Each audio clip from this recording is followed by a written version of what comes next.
उत्तराखंड में विधानसभा चुनाव का काउंटडाउन शुरू हो गया है। जिस तरीके से अब चुनाव का जो तारीख है उनका भी ऐलान हो गया है। 14 फरवरी को उत्तराखंड में मतदान होने वाला है और इसके साथ ही तमाम जो राजनीतिक दल हैं उन्होंने अपनी जो चुनावी हवा है उसको अपनी ओर करने की जो उनकी कोशिशें हैं उसको भी तेज़ कर दी हैं।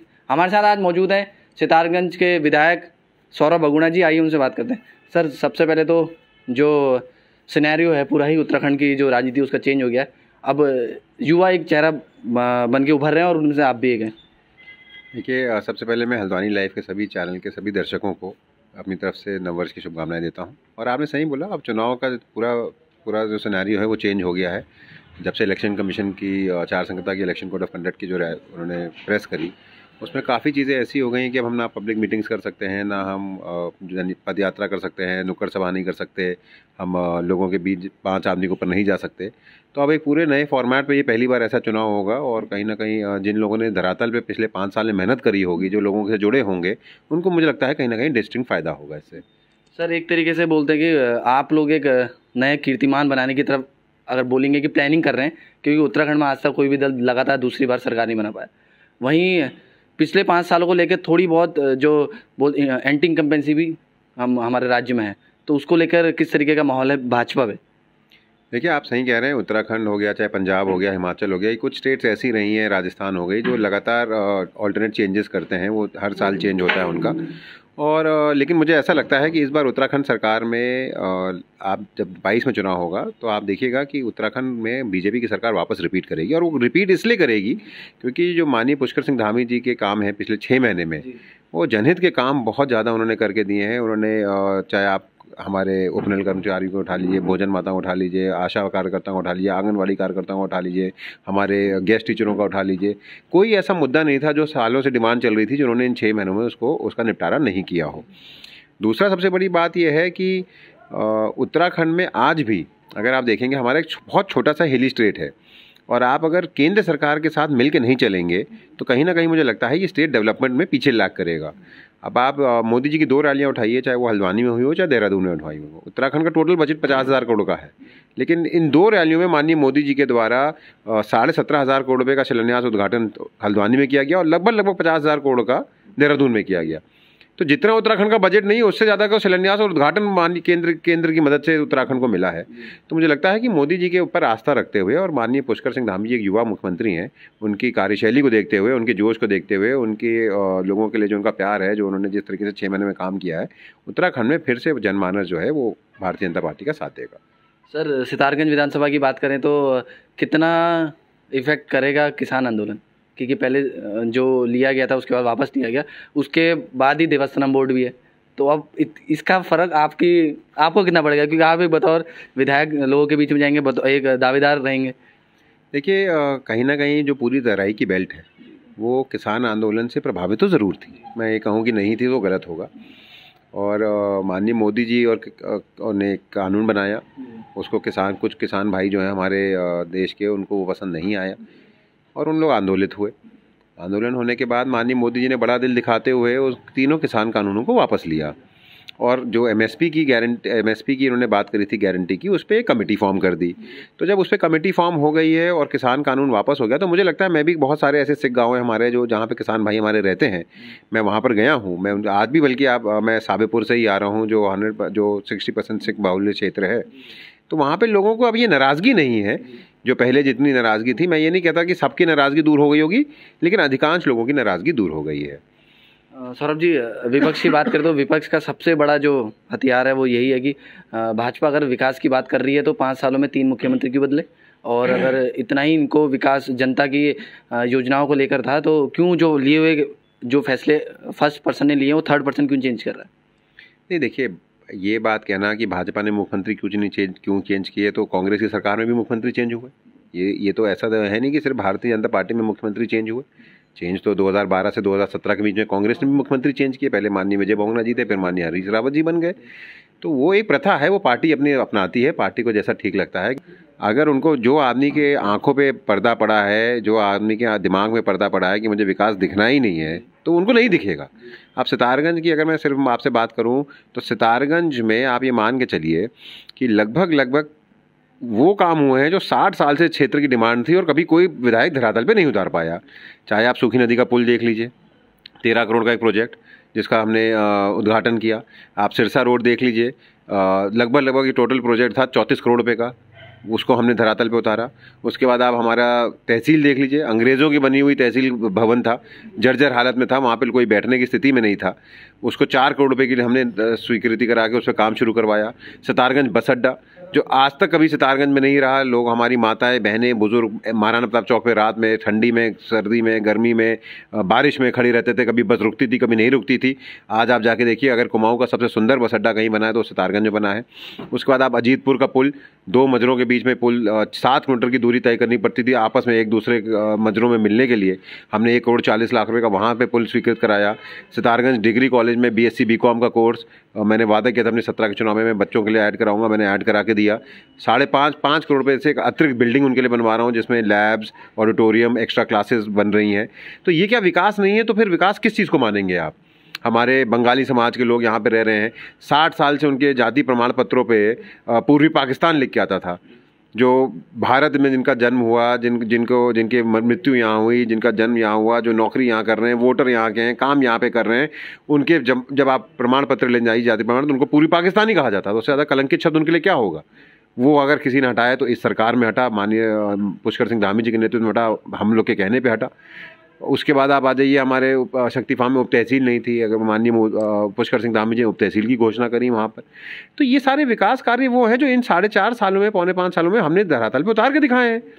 अब प्रॉब्लम क्या है कांग्रेस की कि खुद काम करेंगे नहीं, जो काम कर रहे हैं वो देखना नहीं चाहेंगे। तो कांग्रेस कभी भी विकास के मुद्दे पर चुनाव नहीं लड़ेगी। मैं हर अपने भाषण में कहता हूँ कि कांग्रेस का जो चुनाव का एजेंडा है वो सिर्फ एक चीज़ पे लड़ेंगे, वो है जाति और धर्म।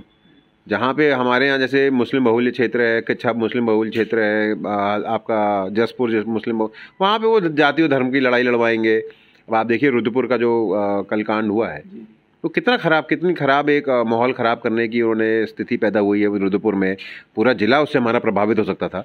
इतना शांतिपूर्वक और प्यारपूर्वक से यहाँ पे प्यार के साथ लोग रहते हैं, आपस में बसते हैं, गुलदस्ता है उधम सिंह नगर, लेकिन कुछ लोग उसको शांति भंग करने की कोशिश कर रहे हैं चुनाव से जस्ट पहले। तो कांग्रेस के पास विकास के कोई मुद्दे नहीं है और मैं आपको गारंटी के साथ कह रहा हूँ कि आने वाले समय में भारतीय जनता पार्टी वापस सरकार बनाएगी उत्तराखंड में 22 में। सर, सितारगंज की बात करें तो जैसे कि अभी देखते हैं कि काफ़ी एग्रीकल्चर लैंड है और जहाँ एग्रीकल्चर लैंड होता है वहाँ युवा एक उम्मीद से देखता है कि अगर कुछ इंफ्रास्ट्रक्चर बदलेगा या कुछ नई चीज़ें आएंगी, जिस तरीके से ऑर्गेनिक फार्मिंग आगे बढ़ रही है, तो आप किस तरीके से देखते हो कि अगर आगे सितारगंज जाए तो सितारगंज की तस्वीर किस तरीके से आगे बढ़ सकती है? देखिए, सितारगंज में सबसे प्रमुख एम्प्लॉयमेंट का जो सोर्स है वो हमारे यहाँ खेती नहीं, वो सिडकुल है। क्योंकि हमारे यहाँ एक सिडकुल क्षेत्र है जहाँ पे 60-70 कंपनियाँ यहाँ पर हैं और कहीं ना कहीं जब 2012 में पिताजी मेरे मुख्यमंत्री बने थे तो हमने यहाँ पर एक सिडकुल फेज़ 2 लॉन्च किया था।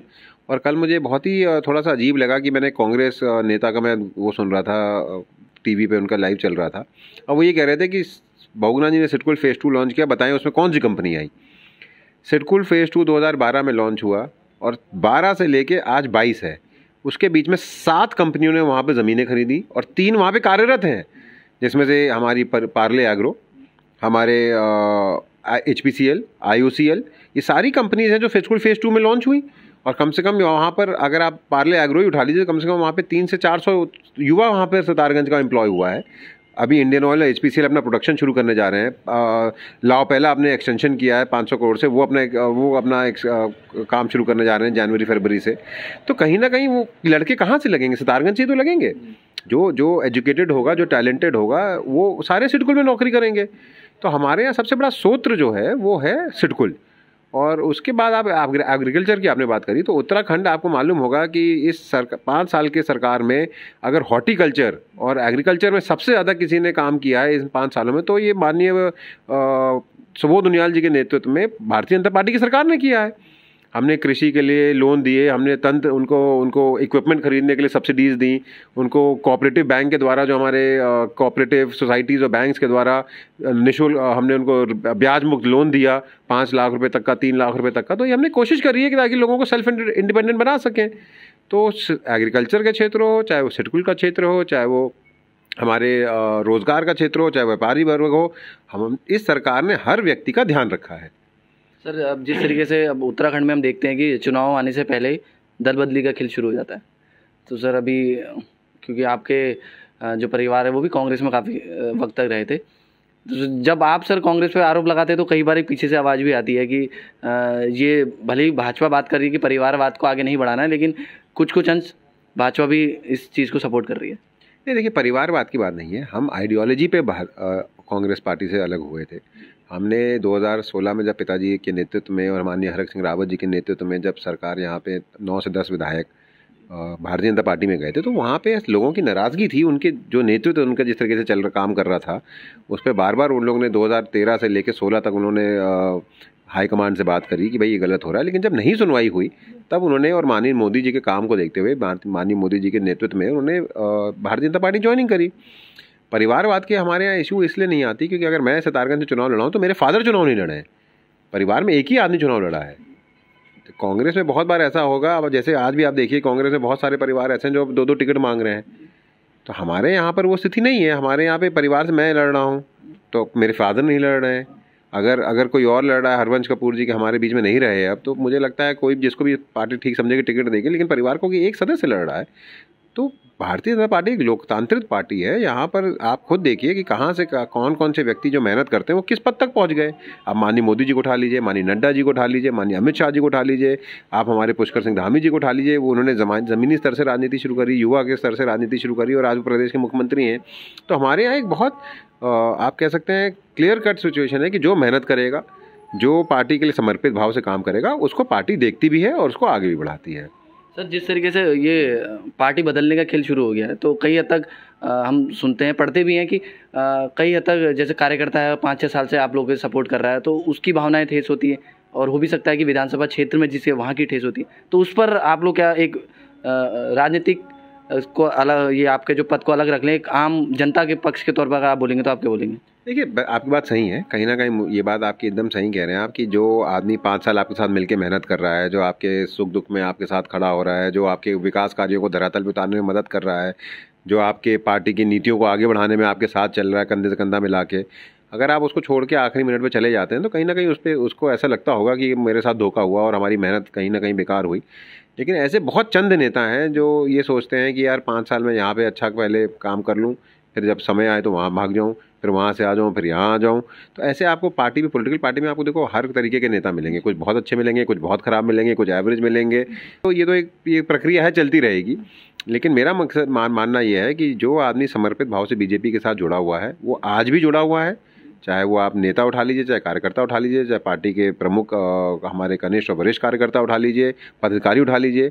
भारतीय जनता पार्टी के साथ अब इतनी बड़ी पार्टी है, पूरे विश्व की सबसे बड़ी पार्टी है। अब कोई जाता रहेगा, कोई आता रहेगा, ये प्रक्रिया तो चलती रहेगी। लेकिन मेरा मानना ये है कि अगर आज आप देखिए उत्तराखंड में स्थिति नहीं है, हमारे एक साथी थे वो छोड़ के चले गए पार्टी, लेकिन उसके सिवा आप देखिए कोई भी ऐसा व्यक्ति नहीं है जो पार्टी छोड़ के गया हो या जिसने जाने की बात करी हो। सर आपने मुख्यमंत्री पुष्कर सिंह धामी जी की बात करी कि उन्होंने 0 से स्टार्ट किया था और यंग एज में सीएम बने, तो सर हम ये देख सकते हैं कि सौरभ बगुणा भी अभी उसी एज से क्रॉस कर रहे हैं और लगातार कार्य कर रहे हैं। क्या आपके ख्याल में भी ये हुआ कि अगर लगातार मैं मेहनत करूँ तो क्या पता मैं भी एक दिन सीएम बनूँ? देखिए, मैं लक्ष्य तो देखिए, जब जो आदमी राजनीति कर रहा है वो आदमी ऑब्वियसली राजनीति सेवा भाव से कर रहा है। और मैंने आपको जैसे पहले अपने इंटरव्यू में भी बताया है कि भारतीय जनता पार्टी एक ऐसी पार्टी है जो पार्टी के समर्पित कार्यकर्ताओं को, और जो पार्टी के लिए काम कर रहा है, देश के लिए अपना योगदान दे रहा है, जो उत्तराखंड के लिए अपना योगदान दे रहा है, उनको वो चिन्हित करते हैं और चिन्हित करके उनको आगे बढ़ाया जाता है। तो मुझे उम्मीद है कि अगर मैं अच्छा काम करूंगा, पार्टी की रीति नीतियों के अंदर चलूंगा, पार्टी के समर्पित भाव से काम करूंगा, पार्टी को आगे बढ़ाने में अपना योगदान दूंगा, तो मुझे लगता है कहीं ना कहीं पार्टी मेरी तरफ भी देखेगी। सर अब ये चुनाव 2022 का बिल्कुल नज़दीक है और युवा जो है काफ़ी हद तक बहुत डिपेंडेंट रहेगा युवाओं का, क्योंकि पहली बार जो वोट करेंगे। तो आपको क्या लगता है कि युवाओं की पावर किस तरफ रहनी चाहिए और किस तरीके से वो वोट करें? देखिए, जो फर्स्ट टाइम वोटर हैं, और हमारे सितारगंज में भी लगभग 20-21 हज़ार नए वोट बने हैं इस बार, तो जो भी फर्स्ट टाइम वोटर, मेरा बस उनसे निवेदन ये है कि आप लोगों को जब वोट बनने का अधिकार आया है और 5 साल में एक बार वोट करनी होती है, तो बहुत सोच समझ के वोट करिएगा। आपको भड़काने वाले, बहकाने वाले, गुमराह करने वाले तो बहुत मिल जाएंगे, लेकिन मेरा मानना यह है कि 21वीं सदी का युवा अगर वोट करेगा तो सिर्फ विकास के नाम पे वोट करना चाहिए। उसको एक ऐसी पार्टी के लिए वोट करना चाहिए जो राष्ट्रवाद की बात करती है, ऐसी पार्टी के लिए वोट करना चाहिए जो राष्ट्र को आगे बढ़ाने की बात करती है, ऐसी पार्टी को वोट करना चाहिए जो विकास धरातल पे करके दिखा रही है। और बहकने भटकने से युवा, अगर युवा हमारा आज का बहकेगा और भटकेगा तो कहीं ना कहीं हमारे देश को भी आगे आने में हानि होगी।